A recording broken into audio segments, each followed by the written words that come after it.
And now to induct Peter Tosh into the Cannabis Hall of Fame, please welcome internationally known reggae expert and personal friend of the late great musician, Roger Steffens. Well, Steve just told me to make a little correction. It is no longer simply the Cannabis Hall of Fame, it is the Counterculture Hall of Fame. And there is no better person to induct into it this year than the great bush doctor himself, Peter Tosh. How many of you remember Peter Tosh? You know, I look around this room tonight, and on the back of all the official shirts, it says those two words that hundreds of millions of people around the world have repeated for the past 35 years that means so much to all of us in the counterculture, and those words are, legalize it! And we will never stop saying them. Well, I'd like to take just a couple of minutes to talk about my old dear friend Peter Tosh, because a lot of you younger people don't really understand how important Peter Tosh has been to the world. For every one of us who has ever stood on a stage publicly and smoked a joint to show the powers that seem what a real world can look like, we owe it to Peter Tosh, the man who said those words, legalize it. He was born on October 19th, 1944, in western Jamaica, in a little village, never really knew his father. Came to Kingston as a young man and met a kid called Bob Marley and his friend Bunny Wailer. And along with Junior Braithwaite, they formed a singing group in 1964 called the Wailers. And their instant hit was Simmer Down, went right to #1, and for the next 2 years they were never off the charts in Jamaica. In fact, in 1965 they had 5 of the top 10 songs at once, and they began to be called the Jamaican Beatles. Peter Tosh was a revolutionary. When a left-wing man named Walter Rodney came to Jamaica to talk about the philosophy of people like Malcolm X in the late 60s, the Jamaican government refused him entry, and there were riots in Kingston.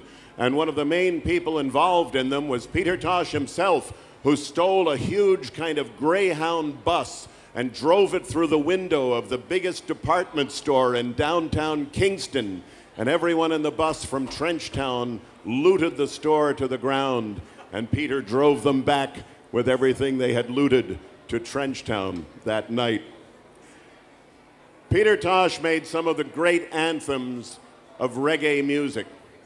Of course, we know Legalize It, Bush Doctor, Me Not Go a Jail for Ganja No More, and oh, what you gonna do when the downpressers come and throw you in jail for using herb. Peter used herb. He smoked it in front of policemen on the streets of New York. He smoked it in airplanes. He said, "It is against my religion not to smoke herb." Peter checked into a hotel once in New York City and went out for lunch, and when he came home, he found that his stash was missing, so he called the cops to report a robbery.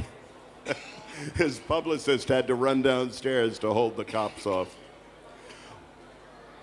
We are proud tonight that in our audience are 2 of Peter Tosh's 10 children. With us tonight are David Tosh and his brother Andrew Tosh. Can we have a round of applause for the Tosh boys?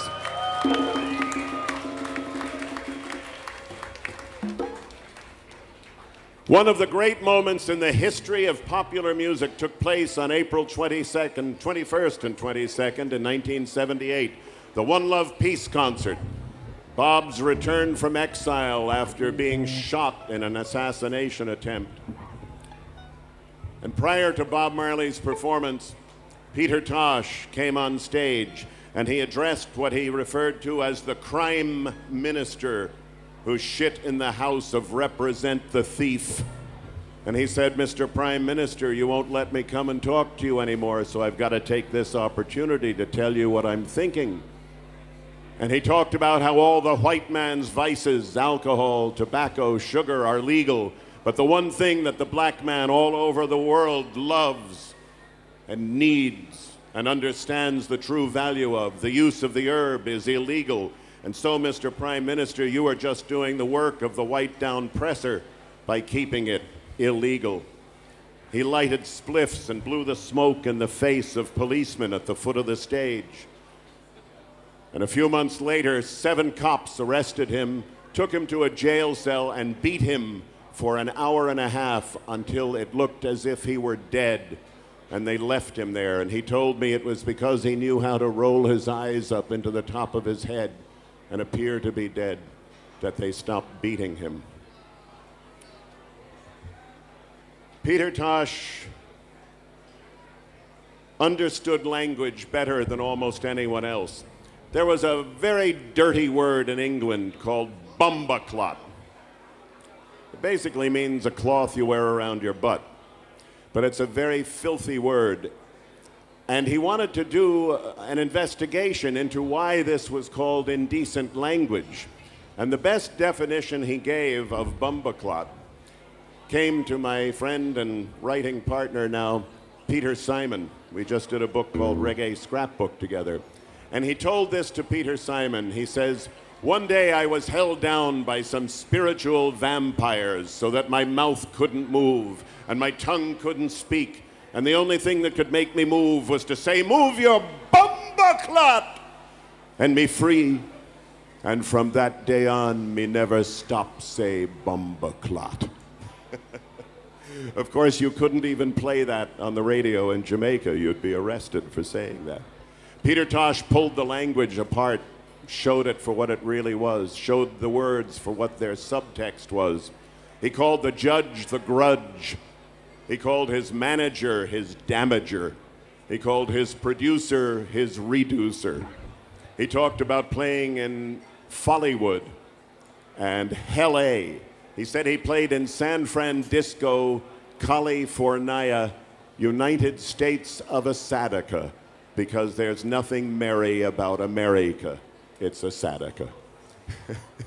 He was able to make us see words in new and really deep, deep ways. He was an intellectual. He said a lot of people don't know where the word education comes from. The Rastaman has the inspiration directly from Jah Almighty. That is what I and I means. I and I, you and I in I, God in I, God and I, Selassie I. Peter Tosh said education comes from the Latin word educo, which means to bring forth from. So who teach the first teacher? Peter was ridiculed during his own time by his own people. To this day, he is almost forgotten in Jamaica. We must not let that happen. He was one of the most powerful champions for human rights we've ever had.